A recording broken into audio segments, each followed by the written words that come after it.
On October 21st, 2023, Samantha Wall was killed in Detroit, Michigan. Michael Jackson Bolanos was accused of her murder. But many believe Samantha's ex-boyfriend, Jeff Herbstman, is the real killer. This video will show how attorney Brian Brown expertly defended Bolanos and also solved the case. The prosecution depicts Jackson Bolanos as a petty thief who's an opportunist. Allow me to let attorney Brian Brown expertly detail this picture. Nothing was taken. Obviously, things are valuable in plain view. Laptops, wallets, car keys, credit cards, money. If this was a robbery, this would have not been in this picture. It would have been taken. The real story here is the Jeff Herbstman freak out. I'm having a mental panic attack. I think I need to see a psychiatrist. Do you want me to send anything up to you? Yes, please. I need to go to myself. Alright, tell me exactly what happened. I'm having a panic attack. I think I'm going to take it all this.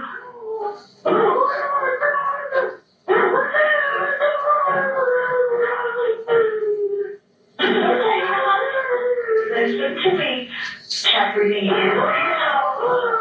And blood. Do you see a police car in the area? Yeah, they just pulled up. Okay. They're going to speak with you, okay? I'm going to let you know so they can talk with you, okay? You can see my hands. You can see my hands. They're not there to hurt you or anything, okay? You're not in trouble. I know I'm in trouble. Hi. Can you open the door? Can you open the door for me? I know I'm in trouble. No, you're okay. What's going on? You can stay in the car if you want. No. What's going on? 22 City Leicester, enter. Sit on your body cam, please. Yeah. I've been recorded. What's going on, sir? What's your name? I don't remember anything. What prompted you to call tonight? Do you have any weapons or anything on you? No. Okay. There's a knife in the car. Okay. Like a pocket knife or what's your name? Like a pocket knife. Okay. So what's going on tonight? What are you, what's going through your mind right I'm now? having a panic attack. Okay. Convinced that I may have murdered my girlfriend and I don't remember it. What makes you think that you killed her? Because I have the motive that I have the opportunity. I may be trying to outsmart people. Where did this happen? That passage is telling, isn't it, folks? I believe that was a guilt-induced episode where the demons were haunting him. I mean, he knew what he did. He then contacted his parents to let them know. They got him a lawyer. He had some marijuana, he had some alcohol, drugs, seemed to bring out the truth in individuals. And he just, the demons got a hold of him and he called the police and they arrested him. And afterwards, they treated him like he, spilled some milk. Let's take a look at Herbstman while he was in police custody. Hi, Mom. Yeah. This is Jeff. Hi, Jeffrey. Where are you? I had a panic attack and ended up in the Kalamazoo police station. Okay. If you could please contact that attorney for me. Okay. Well, Jeff, do you need medical assistance right now? I could use a psychiatrist, yes.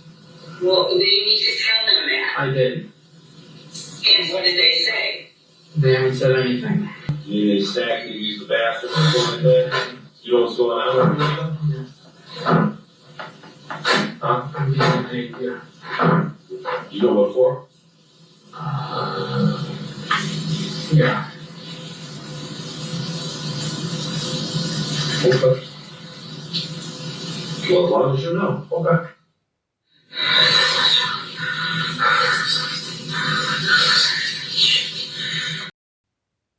Here's Attorney Brown's analysis of this situation. The parents didn't even ask what he's in jail for. Why do you think? I believe so because they knew. I believe that any reasonable person, friend, family, if you get a call from somebody who's in jail and they say, hey, I'm in jail, contact that lawyer, the first knee-jerk response would be, what are you accused of? What happened? What are they saying you did? Something along those lines. They never asked any type of questions that would ascertain why he was arrested, because I believe he already told them. They probably told him to sit still. I believe his attorney was on vacation at the time. Sit still for the weekend, and then don't say anything, but he got too anxious and did not listen to what they said. And so this individual's parents somehow, some way, finagled immunity. Could you speak about the type of immunity he got? Yes, he received use immunity, which is different than transactional immunity. Use immunity is where anything he says on the stand cannot be used against him. So if he would have got on the stand and said, yes, I murdered her, they wouldn't be able to use that statement against him. However, they can still use evidence that came forth at the trials, things that we use that asked them during cross-examination, things that we asked the officers, they can use that, opposed to transactional immunity where he wouldn't be able to be charged for the crime no matter if he said anything or for evidence that was discovered prior or during the trial. Do you think there's a chance that Jeff Herbstman will be accused of this murder? I seriously, I don't think so, because a lot of the questions we asked, that evidence is gone. We asked officer in charge whether or not he went to the synagogue to get surveillance of what he was wearing that day, whether he talked to witnesses on what he was wearing that day. He said no. I said, had you known that, would you have seized his clothes at his house and analyzed those clothes? He said yes. So whatever he was wearing that day is long gone. Any surveillance is long gone. They didn't check the fire pit. They didn't check his bike. There's a lot of evidence that they should have checked, but now it's so late in the game that evidence would have been gone now. Destroyed forever. Destroyed forever. A miscarriage of justice, it seems. Absolutely. For one, they had the wrong individual on trial. Yes. And that's not justice. That's not justice for the victim, who her murderer is still out in the world. Yes. And it's not justice for my client because he was fighting for his life. Yes. And had not, he came to the verdict that was received, he'd be facing the rest of his life in prison. That's true. That's absolutely true. Are you going to appeal? Yes, we already filed the appeal. It's funny too, I was speaking to a potential appeal attorney today about, the aspects of the case. It seems like, because we're in Wayne County, if there is an appeal, it very well may take so long that by the time that appeal comes through, he may be released. That's a good thing. That's a good thing, and it's a double-edged sword. It's a good thing because, for one, he wouldn't be in there that long, but it also could be a bad thing because he could have to serve time that he otherwise wouldn't have had to serve had there be an expedient appeal process. Well, that's true. Yeah, exactly. So you're saying that the appeal process could take a year and a half? Yes, for one, the appellate attorney would have to receive the transcripts from the trial, and this was a 5-week trial. And in Wayne County, they're so slow as far as getting the transcript, especially a trial of this magnitude. It could very well be months and months, if not a year, before that appellate attorney receives the transcript. Then they would have to go through all those transcripts, and in that amount of time, he could be released, since he's already served 8 months, almost 9 months out of an 18-month sentence. In the case of the people of the state of Michigan versus Michael Manuel Jackson Bolanos, Mr. Foreperson, will you please read the verdict form as marked as to count 1, first-degree felony murder? 10 blocks. As to count 2, first-degree premeditated murder? Not guilty. as to count 3, home invasion first degree. Deadline. Michael Jackson Bolanos cannot be retried on his most serious offenses. So yes, this can be called a victory, but it's tainted because he's still in prison for the charge of lying to the police. Attorney Brian Brown feels that it was incorrect to sentence his client to prison for that charge, and here's why. First and foremost, that's unheard of in my experience for an individual to just be charged with lying to the police, just simply for denying culpability. So if the police asked you whether or not you did whatever they accuse you of doing, and you simply say no, I don't think that rises to the level of lying to the police, because it has to be a material fact that's in the jury instructions. So that's first and foremost. And then second of all, and it's the PSI, which is the pre-sentence investigation. The Michigan Department of Corrections, they do a background check on him, so they know all his previous charges, his crimes, and then they make a recommendation to the judge as far as what they believe the sentence to be. And in this particular case, the Michigan Department of Corrections recommended that he serve a term of probation with no additional jail time, and the judge exceeded that recommendation. Attorney Brown solved the case. Now, this is the shadowy figure that is seen after 1:24 a.m. running in the area of the apartment where she was murdered. And this was taken by the school camera, Chrysler Elementary School, right next door. This figure looks like this guy, who is Jeff Herbstman. But do we have another picture of Herbstman in a shadowy situation? We sure do, and I'm going to show it to you.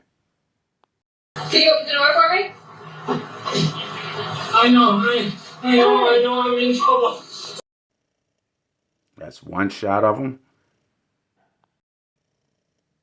That's another shot of him. We know this is Jeff Herbstman for a fact. Looks just like the other shadowy figure, doesn't it? You forgot that Michael Jackson Bolanos was discussed and rehearsed. Was acquitted of the most serious offenses because of the expert defense of his attorney, Brian Brown. People is you knew you left your phone at home on the day of October the 21st. Or the 20th going to the 21st, correct? We all believe that you're trying to outsmart this guy is the true murderer. Brian Brown believes it. He's the one who really solved the case. I believe it. Right? And guess what? All of you actually believe it too. Take a look at this. Yes. These comments prove it. And you were speaking in reference to Samantha Moore's murder, correct? Yes.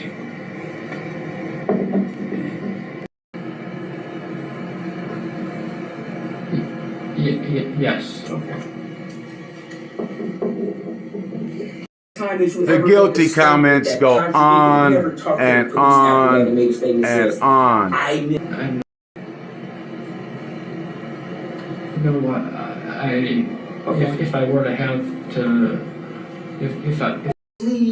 Of his arm on the Take a look at the judge after Brian Brown makes this statement. There's no blood anywhere else on any of his clothes. That's not a coincidence. The reason is because he did not kill Samantha Moore. Brian Tosis testified. It's coming. All he can say is, "Oh, Mr. Jackson Bolanos The head in roll. this particular area." Is that normal He for a was in this judge? particular I've area never seen that before in my around life. this particular time. This is the video right here. And let's take a look at some of the comments, because there's people who actually notice what I noticed. Half of their time playing defense lawyer. Here's a comment. Criminal defense lawyer. Here's another In comment. fact, This person really analyzed lying the about judge. even though Mr. Perlman was not charged. That Why else would Brett Bolanos Foreman be sure knows sentenced that. to jail He for took the lying I'm not to the suggesting Brett police? Foreman did the killing, but just that He is type of probably the mentality. only man in the Michigan prison system Police wouldn't- sentenced I guess to jail, to prison Now, for that in regards to offense. Brett Foreman, I mean, I think it's kind of odd. We know for who the real killer you to is. say, hey,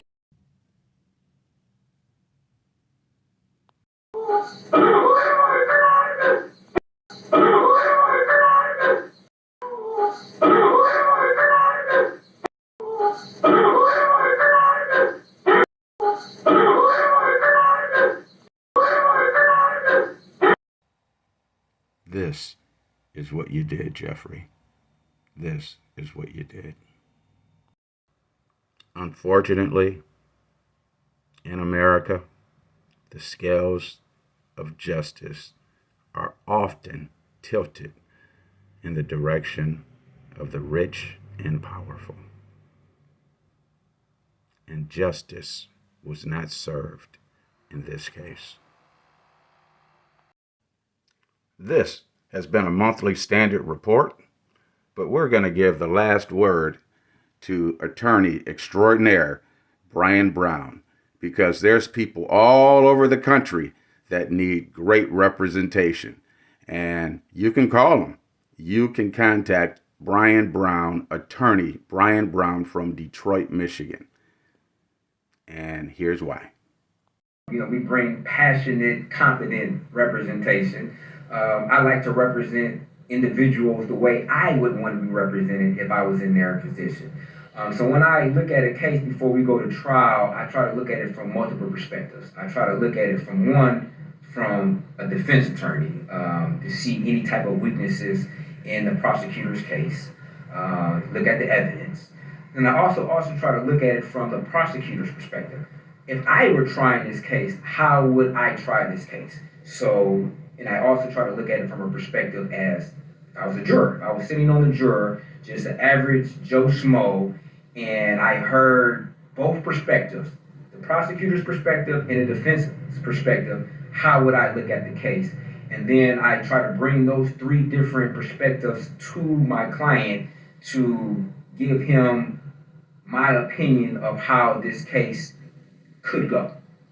Well, that's honest, that's forthright, and that's basically what any client would want from their attorney.